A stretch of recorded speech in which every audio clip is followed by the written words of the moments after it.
Welcome to my channel friend, thanks for joining friends. आज का हमारा टॉपिक है किन लोगों को जो है वो रेबीज हो सकती है, यानी किन लोगों को ज्यादा खतरा है रेबीज होने का। फ्रेंड्स, यहाँ पर रिक्वेस्ट करना चाहूंगी, प्लीज चैनल को सब्सक्राइब जरूर कीजिएगा। इसके लिए सब्सक्राइब बटन पर क्लिक कीजिएगा, सब बेल के आइकन पे भी जरूर क्लिक कीजिएगा। इस पर क्लिक करने से आपको हमारी हाल में आने वाली वीडियो की अपडेट मिल सकेगी और आप हमारी वीडियो जो सबसे पहले देख पाएंगे। ऐसे लोगों को ज्यादा खतरा है जो ऐसे इलाके में रहते हैं जहाँ पे चमगादड़ें जो है वो ज्यादा रहती हैं, यानी बैट्स वगैरह जो है ज्यादा होती हैं।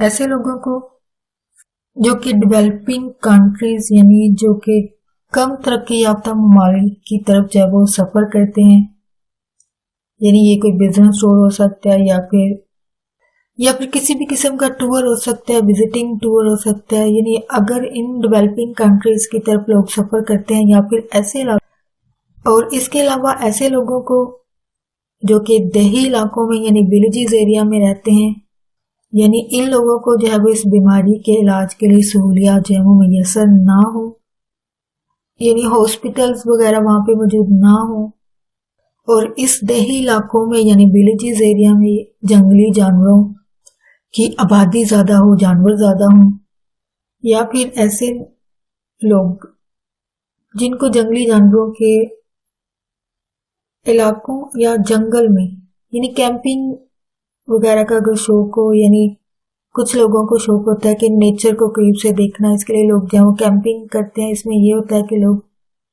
अपनी जरूरत का साजो सामान और साथ अगर जानवरों का शिकार करने वाले हों तो अपने साथ कुछ टूल्स वगैरह जो वो साथ रखते हैं।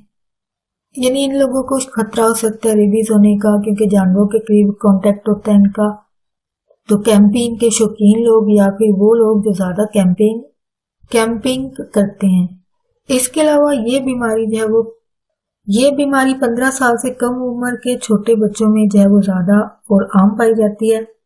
कुत्ते ऐसे जानवर हैं जो कि रेबीज को फैलाने में जो है वो सबसे ज्यादा जिम्मेदार है। यानी ये ऐसा जानवर है कि जो कि गली मोहल्लों में जो है वो मौजूद रहता है, और ये नहीं कि ये एक मुल्क में बल्कि पूरी दुनिया में ये जानवर जो है वो रेबीज को फैलाने की वजह है। जबकि चमगादड़ की वजह से होने वाली जो रेबीज है, इसकी वजह से जो है वो ज्यादा मौत होती है। यानी लोगों के मरने की वजह जो है वो जो रेबीज बनती है वो चमगादड़ से इंसान की तरफ जो मुंतकिल होती है। यानी ये कह सकते हैं कि कुत्ते के काटने से तो शायद सर्वाइवल हो जाता है इंसान का, लेकिन चमगादड़ों के काटने से जो रेबीज होती है इससे इंसान की जो वो मौत वाक़या हो सकती है, बल्कि मौत की वजह जो वो बनती है। और फ्रेंड्स, आज का टॉपिक आपके लिए इंफॉर्मेटिव और इंटरेस्टिंग रहा। मुझे अवेयरनेस और गाइड आगे फ्रेंड्स एंड फैमिली के साथ वीडियो को शेयर जरूर कीजिएगा, वीडियो को लाइक जरूर कीजिएगा, कमेंट जरूर कीजिएगा। और प्लीज अगर कोई बात सीखने को मिली है, कोई बात दिल को अच्छी लगी है तो प्लीज मेरी वीडियो को लाइक जरूर कीजिएगा। आपका कोई सवाल हो इस टॉपिक के हवाले से उसको कमेंट में जरूर लिखिएगा।